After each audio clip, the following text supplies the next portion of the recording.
All right, everyone, let's get started. Today, we're going to tackle a huge topic, national income. So, what is it really? Well, probably the easiest way to think about it is like a final report card for an entire country's economy. It's this one big, important number that tells us how the nation performed over a whole year. So, let's dive in and really break down what that means. So that brings us to a really big question, right? How do we measure a country's economic success in a given year? I mean, you take an exam, you get a score. It's pretty straightforward. Well, believe it or not, countries get a score too. And when it comes to the economy, the most important score of all is its national income. Okay, so here's our game plan for today. We're going to start with the basics. What is national income? Then we'll look at how it all works with something called the circular flow. After that, we'll get into the real heavy hitters, GDP and GNP. We'll also break down the 3 different ways to measure it, talk about why it's actually so tricky to calculate, and then wrap it all up with why this number matters so much in the real world. Let's get to it. All right, first things first. Section 1, what is national income? We've really got to get this foundation right before we can build anything on top of it. So let's look at the official definition, and then we'll make it make sense. National income is the total monetary value of all final goods and services produced in an economy during a financial year. Now, a couple of phrases in there are absolutely critical for your exams. First, final goods. We're talking about the finished product, the thing that an end consumer actually buys. And second, financial year. In India, as you know, that runs from April 1st to March 31st. You've got to remember those 2 points. Let's dig a little deeper into its core features. First up, it's a macroeconomic concept. We're looking at the big picture here, the entire economy, not just one person or one company. Next, and this is a classic exam question, it only includes the value of final goods. Why? To avoid what's called double counting. Think about it. When you buy a shirt, the price of that shirt already includes the cost of the cotton used to make it. If we added the value of the cotton and the value of the shirt, we'd be counting the cotton twice. See how that works? It's also a net value, which just means we subtract depreciation, the general wear and tear on machinery. It includes the net income earned from other countries. And finally, remember this, it's a flow concept. It's measured over time, not just a snapshot at a single moment. Okay, on to Section 2, the economy's circular flow. Now, this is a really neat way to understand the economy. You can think of it as the engine room, showing us how money and goods are constantly moving around and around in a continuous loop. We're going to keep it simple and start with what's called the 2-sector model. In this model, you've basically got 2 main players on the field.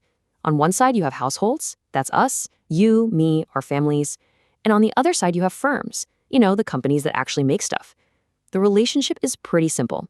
We, the households, provide the things firms need, like our labor. And in return, firms produce all the goods and services that we need and want. So how does this flow actually work? Well, it's a 2-way street. First, you have the product flow. Households provide firms with land, labor, capital, and so on.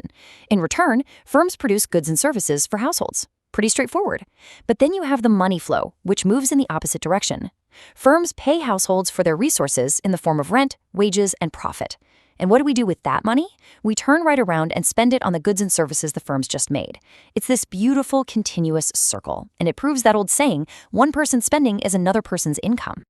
All right, Section 3, this is where we get into the nitty-gritty, the key concepts of GDP and GNP. Now that we understand how the money moves around, let's look at how we actually score the economy's performance. You can think of GDP and GNP as 2 different ways of calculating that final grade, and each one tells a slightly different story. First up is the one you've probably heard a million times, GDP, or Gross Domestic Product. The key part of this definition is the phrase, within the domestic territory.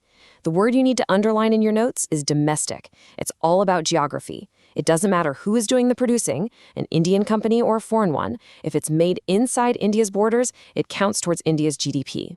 It's all about location. So if GDP is about location, what's GNP? Gross National Product. Now, we're flipping the script a bit. GNP measures the value of goods and services produced by the residents of a country. The key word here is national, or resident. This time, it's not about where the production happens, but who is doing the producing. So if an Indian citizen is working in Dubai, their income counts towards India's GNP, not Dubai's. It's about citizenship. This slide lays it out perfectly. GDP's focus is on location, what's made inside the country. GNP's focus is on nationality, what's produced by the country's residents no matter where they are in the world. The formula to get from one to the other is also pretty simple. GNP equals GDP plus what we call net income from abroad, and that's just calculated as R minus P. R stands for receipts. That's money earned by Indians abroad, and P is for payments, money sent home by foreigners working in India. And one more quick but really important point. Whenever you see the word gross, like in GDP or GNP, and you subtract depreciation, which is just the yearly wear and tear on machinery and equipment, you get the net value. So you get NDP or NNP. Net is usually considered a more accurate, more realistic measure of a country's economic output. Moving on to Section 4, 3 ways to measure. Think of these as 3 different roads that all lead to the same destination.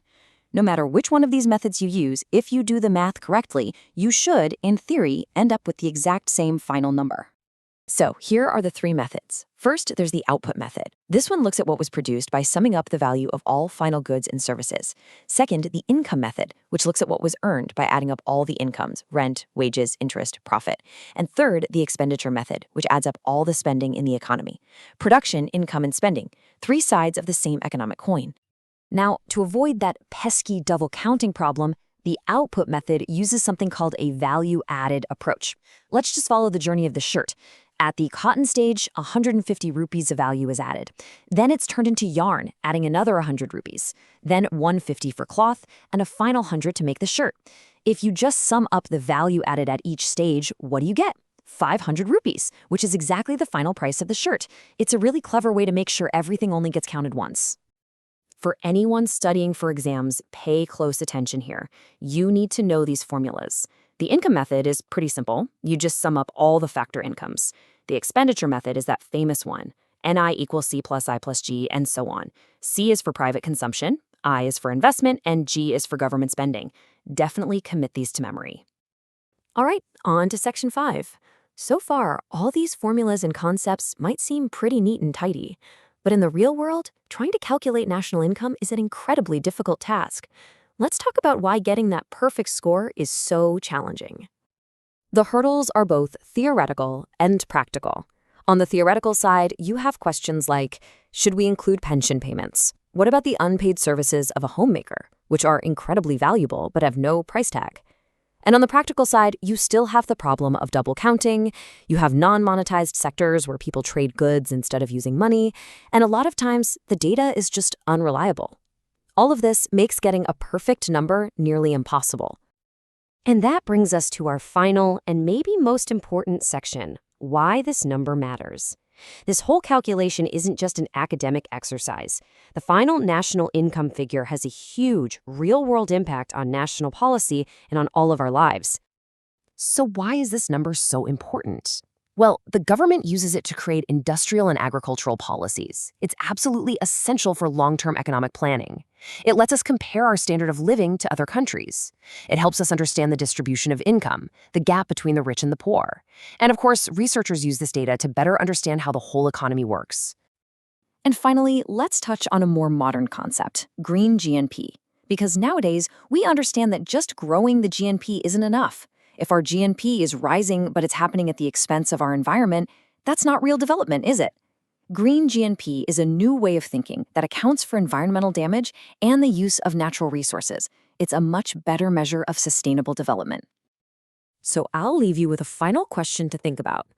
If national income is the way we measure a nation's wealth, how should we measure a nation's well-being? Are wealth and well-being the same thing? It's a much bigger question, isn't it? Something to chew on. Until next time, keep learning.